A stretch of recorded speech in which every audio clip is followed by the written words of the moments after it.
एक समय की बात है। एक गांव में सफेद साड़ी वाली चुड़ैल का आतंक था। चुड़ैल रात भर गांव में घूमती और गांव का जो भी आदमी उसे दिखाई देता उसे वो घायल कर देती। अरे कोई तो बचाओ, मर गया रे। एक रात हरिया अपने खेत से अपने घर लौट रहा था कि तभी अचानक उसके सामने चुड़ैल आ जाती है। अरे बाप रे, ये चुड़ैल कहाँ से आ गई? आज तो मैं गया काम से।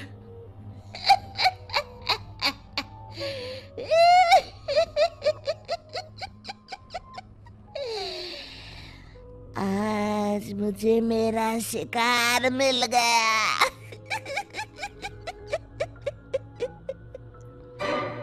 अरे चुड़ैल दीदी, मुझे छोड़ दो।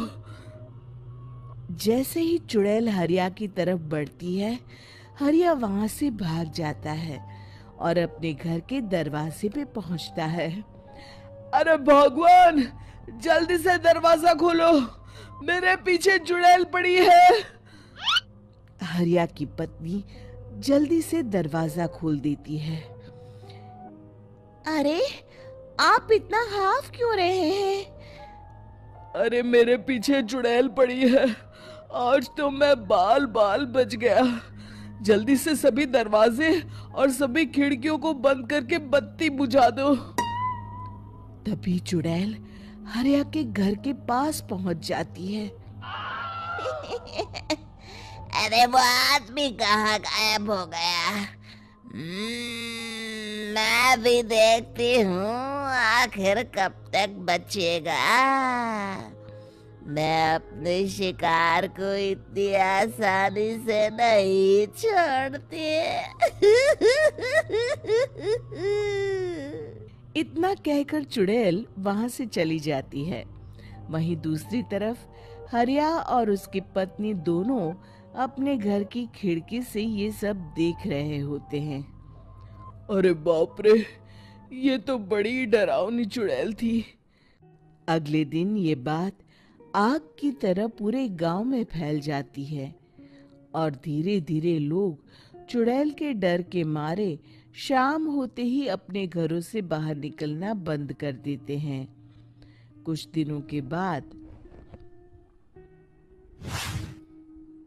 भाई, मैंने तो इस चुड़ैल के डर के मारे रात को अपने खेतों को पानी देना बंद कर दिया है। कहीं मेरी फसल सूख गई तो मैं तो कहीं का नहीं रहूंगा। साहूकार का कर्जा कैसे चुकाऊंगा? अरे भाई, पूरे गांव वालों का यही हाल है। पता नहीं ये चुड़ैल हमारे गांव में कहाँ से आ गई।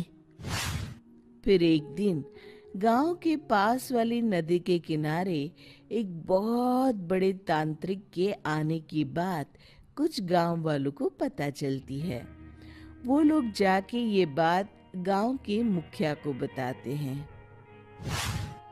मुखिया जी, नदी के किनारे एक बहुत ही पहुंचे हुए तांत्रिक बाबा आए हैं। हमें उनसे मदद मांगनी चाहिए। मैंने सुना है वो बड़े बड़े भूतों और चुड़ैलों को अपने वश में कर लेते हैं। मुखिया जी सभी गांव वालों को लेकर उस तांत्रिक के पास पहुंच जाते हैं। ओम फट स्वाहा, ओम फट स्वाहा। तभी तांत्रिक अपनी बंद आंखों को खोलकर कहता है, क्या बात है? तुम सब लोग यहाँ क्यों आए हो? मुखिया जी उस तांत्रिक को सारी बात बता देते हैं। अच्छा, तो ये बात है। और तांत्रिक अपनी आंखों को बंद कर लेता है।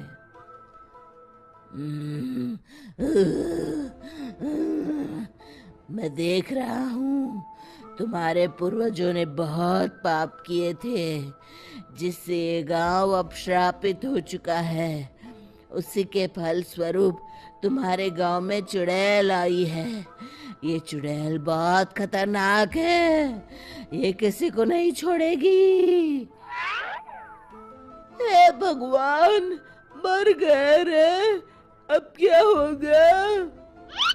तभी गांव के मुखिया जी कहते हैं, बाबा, इस चुड़ैल से हम सबको बचा लीजिए, कोई तो उपाय होगा। इसका सिर्फ एक ही उपाय है, सभी गांव वालों को बारी बारी हर दिन अपनी आधी फसल उस पहाड़ी के ऊपर बनी काली गुफा में छोड़ के आनी होगी। तभी उस चुड़ैल की भूख मिटेगी और श्राप का प्रभाव खत्म हो जाएगा और तुम सब जिंदा बच जाओगे। सभी गांव वाले उस तांत्रिक की बात को मान लेते हैं और वहां से चले जाते हैं। फिर अगले दिन से रोज उस गांव के लोग बारी बारी से अपनी आधी फसल उस काली गुफा के पास जाकर रखाते। कुछ दिनों बाद हरिया की बारी आती है। बाप रे, आज तो मेरी बारी है उस काली गुफा में जाने की। क्या करूं? वो तो बड़ी खतरनाक चुड़ैल है। मेरे तो हाथ पैर कांप रहे हैं। फिर हरिया डरते डरते अनाज की बोरियां अपनी बैलगाड़ी में लाद देता है। तभी हरिया की पत्नी उससे कहती है, देखो जी, संभल के जाना और किसी भी हालत में शाम होने से पहले वापस आ जाना। उस चुड़ैल का कोई भरोसा नहीं है जी। हरिया बैलगाड़ी में बैठते हुए कहता है, भगवान, मैं क्या वापस आऊंगा? लगता है अब तो मेरी खबर ही आएगी।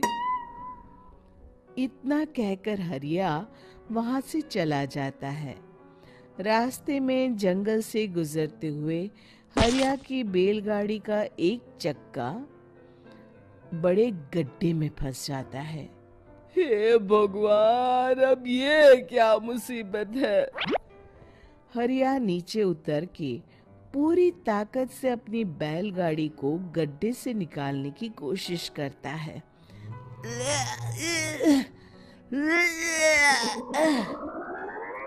बहुत देर मेहनत करने के बाद हरिया की बैलगाड़ी उस गड्ढे से बाहर निकल जाती है।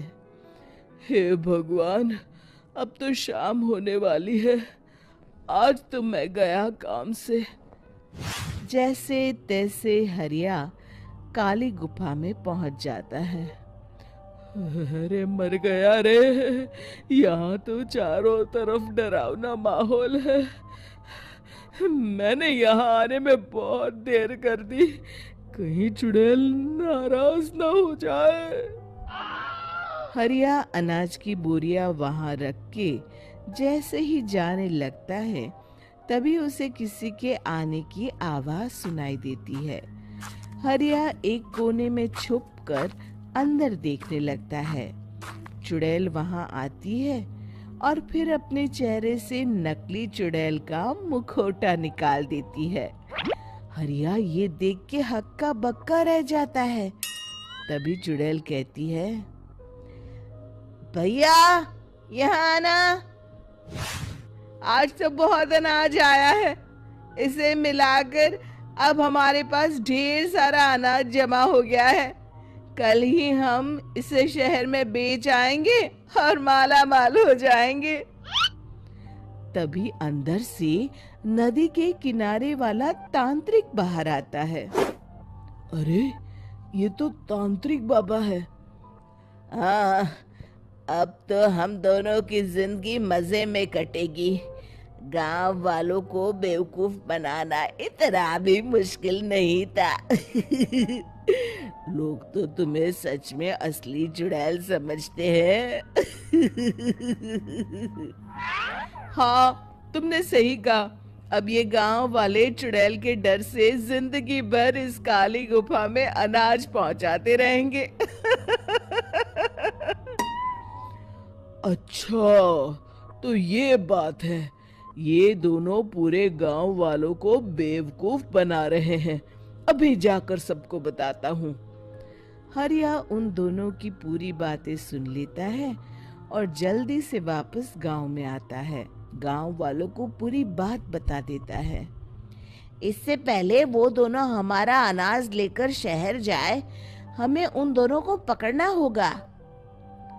उधर दूसरी तरफ नकली तांत्रिक और नकली चुड़ैल बनी औरत एक बड़ी गाड़ी में सारा अनाज लाद के वहां से निकलने की तैयारी कर रहे होते हैं। जल्दी करो, इससे पहले हमें कोई देख ले।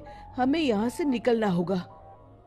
और तभी वो दोनों देखते हैं कि सामने से सभी गांव वाले अपने अपने हाथों में मशाल लेके आ रहे हैं। दोनों बुरी तरह डर जाते हैं। रुक जाओ, तुम दोनों का भांडा फूट चुका है। अरे मर गए रे, ये गांव वाले कहाँ से आ गए? तुमने क्या सोचा इतनी आसानी से यहाँ से निकल जाओगे?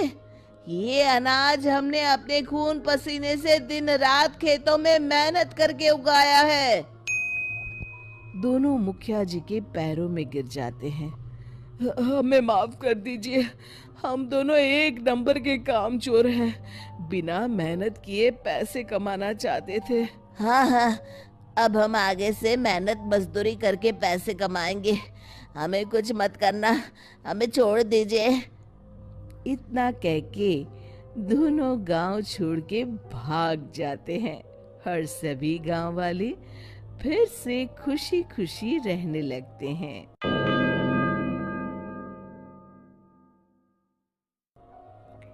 शिक्षा। तभी तो कहते हैं कि किसी भी समस्या का समाधान केवल सूझबूझ से ही करना चाहिए और कभी हिम्मत नहीं हारनी चाहिए। दोस्तों, हमें उम्मीद है कि आपको हमारी ये कहानी पसंद आई होगी। कृपया हमारे चैनल को सब्सक्राइब करें और सभी अपडेट्स के लिए बेल आइकन जरूर दबाएं। और हाँ, वीडियो लाइक और शेयर करना मत भूलिएगा।